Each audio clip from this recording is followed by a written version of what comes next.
Welcome back to the Active Recall YouTube channel. So I'm super hyped right now. I figured out a way to use my iPhone XR camera in OBS, but for some reason, every time I switch between cameras, this camera right here tends to freeze. I gotta figure out why that's happening. Maybe I gotta toggle the settings or something like that.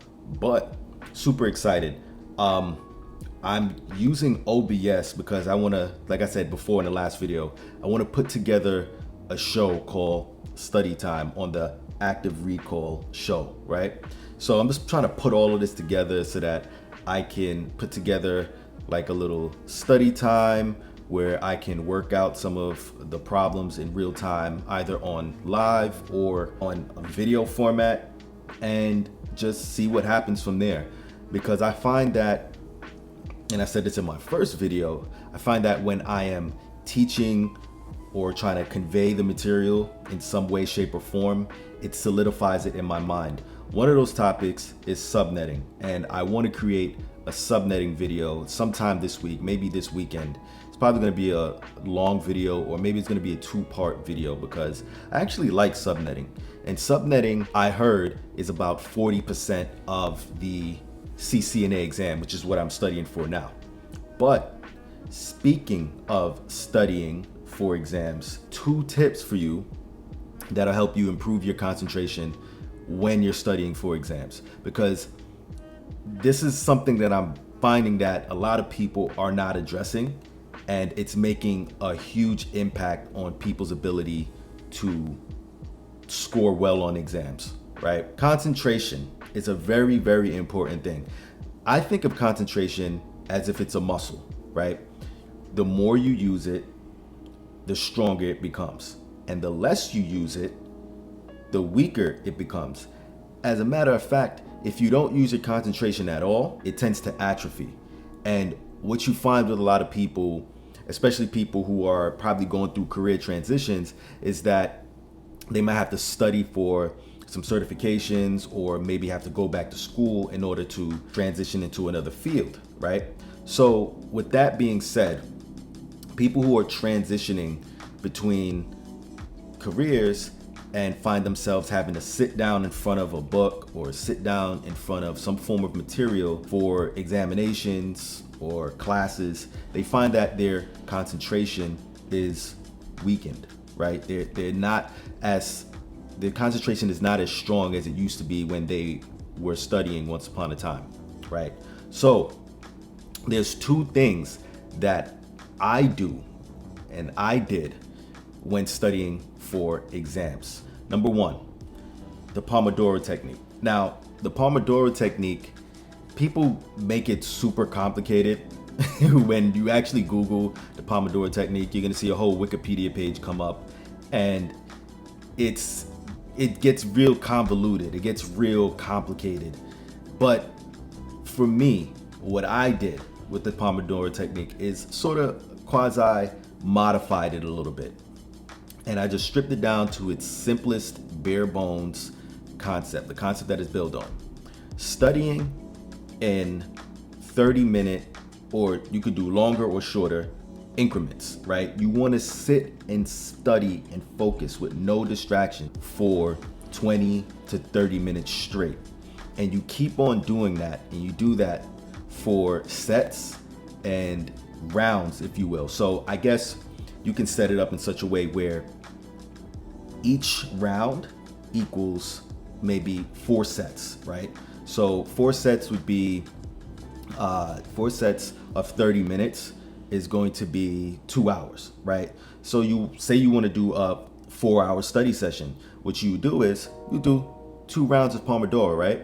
And in between each set is a mini break, and in between each round is a big break. So you can have 3 5 to 10 minute rests in between each 30-minute set, and then after you do 4 sets, you can have a big break of 30 to 45 minutes before you go into round 2, which is going to be another 4 sets of 30 minutes, right? It's simple as that. And I say that you should probably not study for more than 4 hours, and 2 rounds, which is 8 sets, That's 4 hours if my calculation is correct. And you're good to go. That's how I study. And you can do this in the morning or you can do this in the evening. Remember, your concentration is similar to your muscles, right? The more you lift, the stronger you get, right? So you can apply that same concept of progressive overload to this quasi makeshift Pomodoro technique that I just described to you. So what you can do is each week you can probably increase your sets by 5 minutes or so, right? I increased my sets to about 40 minutes. I did maybe like 2-minute increase increments over, a few weeks. But I find that 30 to about 45 minutes each set is a sweet spot for me. For you, it might be different. You might be able to do 1 hour long sets. Everybody is different, right? So you want to apply the concept or theory of progressive overload to this technique that I just introduced to you. And over time, you'll find that you'll be able to concentrate for longer periods of time and you're retaining more material, right? Now, again, I don't think that you should go over 4 hours as the limit, because after 4 hours, you're probably not getting much productivity or learning much from your studies. So that's tip number one, right? Study in sets of 20 to 30 minutes, right? And you do that for 4 times. That comprises a round. You take a long break and then you continue on with rests in between each 30-minute set, right? It's simple enough. It's the simplest thing, right? And it's overlooked because how many times have you sat down to study and all of a sudden you get bored, you start dazing off, or you start reading the same sentence over and over and over again. You pick up your phone or something like that.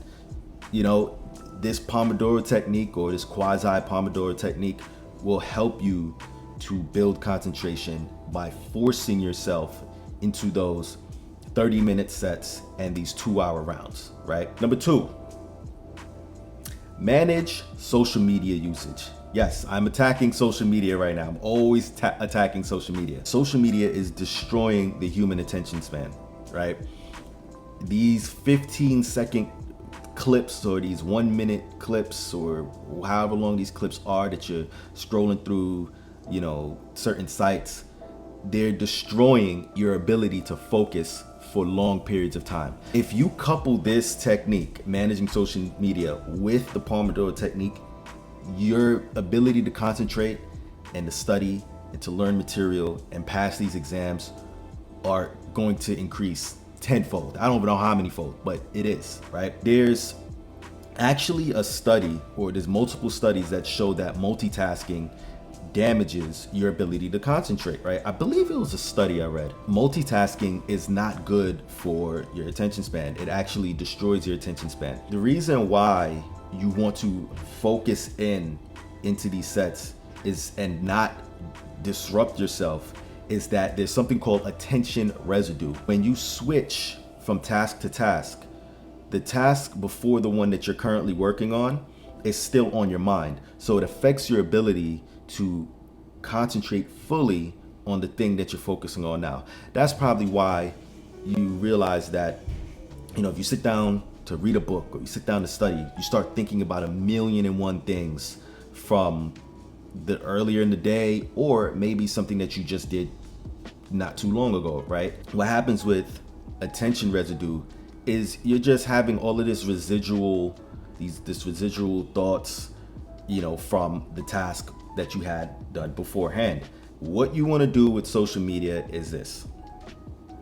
You don't necessarily have to quit social media cold turkey.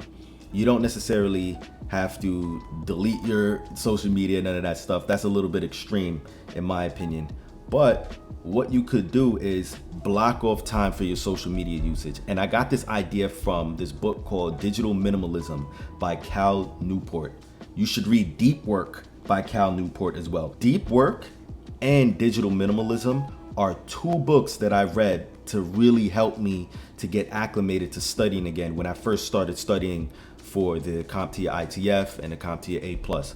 I was in a position where I could not sit for too long and read anything because my attention was damaged by too much task switching, right? With social media, with scrolling and things of that nature. The whole idea with social media, and I don't want to get too dogmatic with the social media thing, is that you want to manage it. You want to manage social media. You want to manage your usage. You don't have to quit cold turkey. You just have to manage your usage. You could block out an hour, 2 hours time throughout your day, or maybe at the end of your day, maybe in the beginning of your day, whatever it is, just to get it out the way and just focus so that you can focus on what you need to focus on, right? In each block of your day, that is. So for example, if you sit down and really schedule, and it's gonna sound weird, if you schedule time for your social media usage, that's solid. That's something that you can actually include in your day if that means so much to you, because a lot of us are using social media to, believe it or not, communicate with friends and family. And a lot of people who are anti-social media will say that's a BS excuse or what have you. But everybody else is suffering from this social media addiction. So they're on social media scrolling away, and their friends and family, that's where they live. So it's not practical, at least at this point, to delete social media, quit social media altogether, because for some people, it really means staying in touch with friends and family. Manage social media usage. You can block it off throughout your day. You can schedule it, and then say you do social media from maybe 4 to 6 p.m. That means that should be the only time you're using social media, because maybe between 11 to maybe 1, you're probably studying CCNA, right? You're studying, you're probably mowing the lawn, and whatever else, you're playing with your kids, whatever it is. But you want to make sure that whatever you're doing in each one of those blocks it's given your 100% undivided attention. That's pretty much it. Just 2 little quick tips to help you improve your concentration so that you can study for and pass these exams. It's a big topic I think more of us should address. We should definitely try to manage our attention. We should definitely not take our attention for granted. Try not to mindless scroll too much randomly throughout the day. Try not to pick your phone up too much throughout the day. If you're at a meeting, for instance, I know it's tempting to pick your phone up, or if you're mowing the lawn, I know it's tempting to pick your phone up or whatever, because if I were to really get deep into it, it'd get deep. But we've trained ourselves to never be bored. Learn to be bored and you'll be good. Our mind has inertia, right? Our mind it's moving, right? When we sit down to actually study and to focus, right? When you sit down to study and you're actually focused, right? All of a sudden the inertia of your mind starts to slow down. And your thoughts have inertia as well, right? So your mind starts to slow down, right? And then your thoughts keeps moving forward, but it feels like everything comes rushing at you all at one time. That's because your thoughts created this inertia, right? It's kind of like being in a moving vehicle, right? You're in a moving vehicle, you're flying down the 287 at maybe 80 miles per hour. Hopefully you're not speeding, but you're flying down the 287 at 80 miles per hour, and then you see a cop up ahead and you go, oh, let me hit the brakes a little bit. And when you do that, or if you do it suddenly, if you see the cop and you kind of like try to stop short, what's gonna happen? With you slowing down the car, your mind, everything in the back seat, including your passengers, are gonna come flying forward, right? The objects within that car is, you can say that it's your thoughts. It's inertia, right? You have everything flying forward, in that vehicle, and it just comes right at you, comes right at the windshield. So it's the same thing that's going on when you decide to sit down and to actually study for your exams. And you've been living a life that's been contrary to that. You've been living a life that's constantly on the go, on the go, on the go. And when you finally sit down to actually make this momentous change in your life, everything just comes flying at you. Those are my 2 tips. Pomodoro Technique, manage social media usage. Again, you don't gotta quit social media, but I highly recommend managing the amount of time that you spend on there. Use the screen time app on your iPhone. I don't know about Android, but you're probably watching this on the iPhone. Hopefully you're watching this on the iPhone. Yeah, that's pretty much it. And I'm so excited about this OBS stuff. Let me see if I can show you something real quick. So yeah, I've been doing, let me see, this. I could do this, right? I can do, let me see. Oh, I could do this, hello camera 1, and I can do that. Oh, and it actually didn't freeze this time. That's what's up. I think it's only when I switch to camera 1 alone that it freezes. But anyway, that's pretty much that. I just wanted to do that video real quick, and I'll talk to you guys next time. Peace.